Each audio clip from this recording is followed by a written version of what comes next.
Hey, what's up, YouTube? Sorry about the lighting. I put some new lights in my garage, so try to have you over here facing the corner, and that is the best spot I could find without completely blinding the camera with too much light. So today we're going to talk about inline fuse holders, 6-way, 10-way, 12-way distribution blocks, and this can be used for any vehicle you want to use them on. What I ended up running into was buying the wrong ones for what I needed. I wanted to get rid of inline fuses. When you have multiple inline fuses, they're kind of make a mess underneath the hood.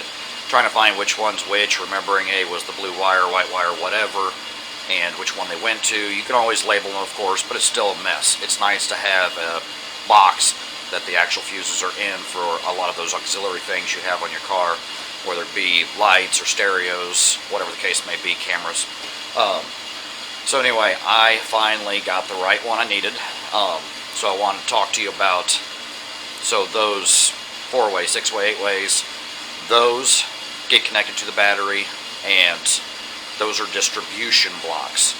Those are connected directly to the battery, and then the fuse link goes directly to whatever source you're using.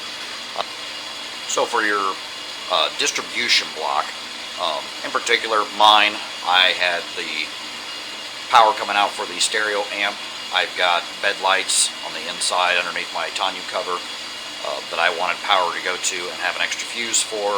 And then I have the power for an extra auxiliary power going back for hooking up trailer lights without having to have the key on in the truck, or running the winch. And I ran a heavy gauge 4-gauge wire going back for that, 4-gauge wire for the stereo amp.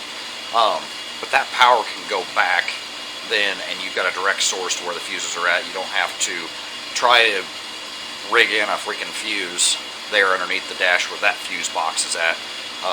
Some people do that because it's a little bit nicer, I suppose, more factory looking, I should say. It is a pain in the rear end, so there's no way I was going to do that, and I wanted a direct link and ease of access to get to those fuses for those certain objects without having to look, oh wait a minute, this isn't going to be in the freaking manual because it's a fuse I personally put in. So that's a pain in the ass.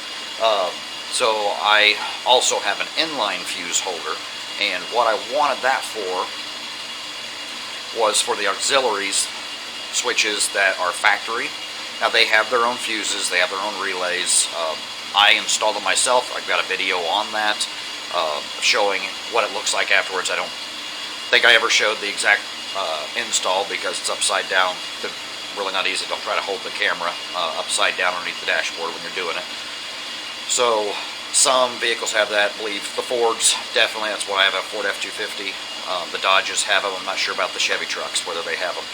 But those factory auxiliary switches, if that fuse blows, that panel is inside underneath the glove compartment, so you have to take the glove compartment out to get to those fuses. So I wanted inline fuse holder to combine all those, and that way I can run a slightly smaller fuse, and that would be the first thing to blow. And so far everything's been working out. I have had to work with, hey, is it going to blow because of amperage trying to fight its way through two different fuses, lengths of line, everything. But I will show you how that worked, because with the Ford's auxiliary switches, they have their own wires that run through firewall, which makes it really easy to hook up. And then I just have those before they go to whatever lights that I run. They go directly to the inline box and then out. And then it's really convenient in order to come and check these. So let me show you what these and check them out.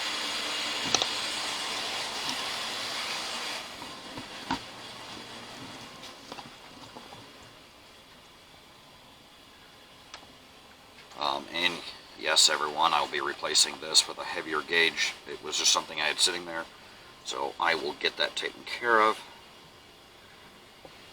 So on your Fords, your auxiliary, they come through the firewall in different colors, and I'm only using 3 of those because one of them is for a camera switch.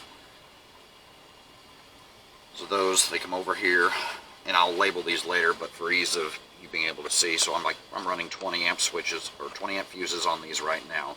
And I have all three that I'm using, that we'll be using. The third one's not hooked up yet because I'm going to be putting in lights underneath the fender wells, rock lights later on. And I tried to make it as neat as possible with split looming and everything. But these are actually pretty easy if you need to get to the battery later.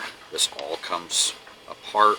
Very easy to take these wires off, no problems, but you are right here. Here's your fuses. These actually light up when the fuse blows. This is a I believe 6-way distribution block. Of course, the way mine's set up, I don't need the negative side of it. That would be great for boats and everything where you don't have a negative vehicle grounding ability like a fiberglass boat.